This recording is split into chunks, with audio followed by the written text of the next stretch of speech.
Welcome back to my channel হাবিজাবি রান্নাঘরে তোমাদের সবাইকে স্বাগত। আশা করছি আমার দেশে বিদেশের সকল বন্ধুরা ভালো আছো আর সুস্থ আছো। তোমাদের আশীর্বাদ ও ভালোবাসায় আমিও ভালো আছি। তো বন্ধুরা দেখো কত সুন্দর শালিকগুলো নিজেদের মতো ঘুরে ঘুরে বেড়াচ্ছে, তাই ভাবলাম যে তোমাদের সঙ্গে শেয়ার করি। দেখো কত সুন্দর লাগছে। তো চলো বন্ধুরা, আজকে বাড়ির সবজি তুলে রান্না করলাম। সেটা কি রান্না করলাম সেটাই তোমাদের সঙ্গে শেয়ার করছি। তো চলো বন্ধুরা, দেখতে থাকো আর সঙ্গে থাকো। আর যদি কোনো প্রকারের ভিডিওটা ভালো লেগে থাকো অবশ্যই একটা লাইক করে দিও, আর ফুল ভিডিওটা একটু কষ্ট করে ওয়াচ করে দিও।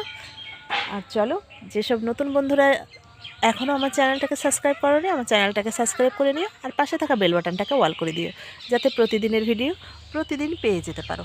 তো বন্ধুরা চলো, আর কথা না বাড়িয়ে তোমাদের সঙ্গে মূল পর্বে ফিরে যাই। চলো দেখে নেওয়া যাক। তো বন্ধুরা চলো, আজকে একটা নতুন জিনিস রান্না করব। নতুন বলতে কি, এটা ধরো মাঘ মাস গেছে খাইনি, এই দেখো লাগিয়েছিলাম, তা সেই তখন হয়নি, এখন হয়েছে। দেখো এই দেখো, যা ভেঙে গেল, দেখেছো? তা এখন হয়েছে। বাবা, একে তো মানে গর্ত খুঁড়ে তুলতে হবে।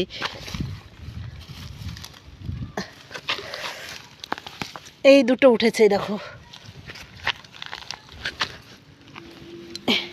তিনটে উঠলো, তো ওটা ভেঙে গেছে। এই দেখো, এই দেখো এটাও উঠেছে, কিন্তু এটা ভেঙে গেছে, আর এই দুটোকে গর্ত খুঁড়ে তুলতে হবে।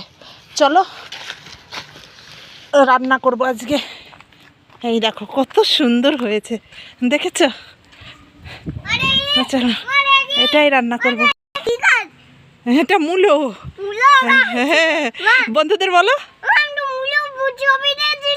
তাই তো বন্ধুরা দেখো, আমার বাবু কত আনন্দ পেয়েছে। তো চলো, তো দেখো বন্ধুরা, এটাকে দিয়ে এখন খুঁড়ে তুলবো। খুঁড়েও তুলতে পারলাম না, ভেঙে গেছে।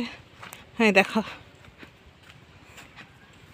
দেখো বন্ধুরা অনেক হয়ে গেছে। এবার এগুলো কেটে ধুয়ে পরিষ্কার করে নিই, আর মাছ কাটা ধোয়া হয়ে গেছে। তারপরে চলো রান্না করে নিই, সঙ্গে থাকো আর দেখতে থাকো।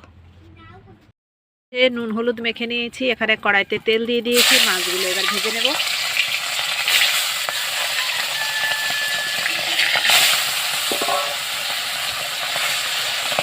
মাছগুলো এবার ভেজে দেবো আমি ভালো করে। দেখো মাছ ভাজাটা হয়ে গেছে, এবার আমি মাছটা তুলে নেব। দেখো আমি তেলের উপর দুটো শুকনো লঙ্কা দিয়ে দিয়েছি, আর এখানে আমি গোটা জিরে দিয়ে দিলাম। আর এখানে দেখো আমি এগুলো জল থেকে তুলে দিয়ে দেব। এবার এগুলো আমি ভালো করে ভেজে নেব। দেখো এখানে আমি আদাটা বেটে নেব, আর কাঁচা লঙ্কা আমার এখনো ছাড়া হয়নি, তো কাঁচা লঙ্কাটা আমি থেতো করে নেব। লঙ্কাগুলো থেতো করে নিয়েছি, আদাটা বেটে নিয়েছি। দেখো আদাটা এবার দিয়ে দিলাম। আদাটা দিয়েও আমি ভালো করে ভেজে নেব, আর লঙ্কাগুলো দেব। লঙ্কাগুলো দিয়েও আমি ভালো করে ভেজে নেব। ভালো করে ভেজে নিয়েছি, এবার আমি নুন দিয়ে দিলাম। এবার দিয়ে দেব হলুদ। দেখো হলুদটাও দিয়ে দিয়েছি। এবার ভালো করে আমি আবার কষিয়ে নেব। এবার দেখো ভালো করে কষানো হয়ে গেছে, এবার আমি ঝোল দিয়ে দেব। তো বাড়িতে চাষের জিনিস কার না খেতে ভালো লাগে বলো? এবার বাড়িতে হয়ে গেছে, মাঘ মাসে খায় না আমাদের মধ্যে এগুলো, তাই ফাল্গুন মাস পড়তে রান্না করে নিলাম, আর তর সইল না। এবার আমি ভালো করে তরকারিটা ঢেকে দেব, দিয়ে আমি ফুটিয়ে নেব। দেখো বন্ধুরা, এবার মাছগুলো আমি দিয়ে দিলাম। এবার মাছগুলো দিয়ে আমি আর একটু ফুটিয়ে নেব, ঢেকে দেবো। এবার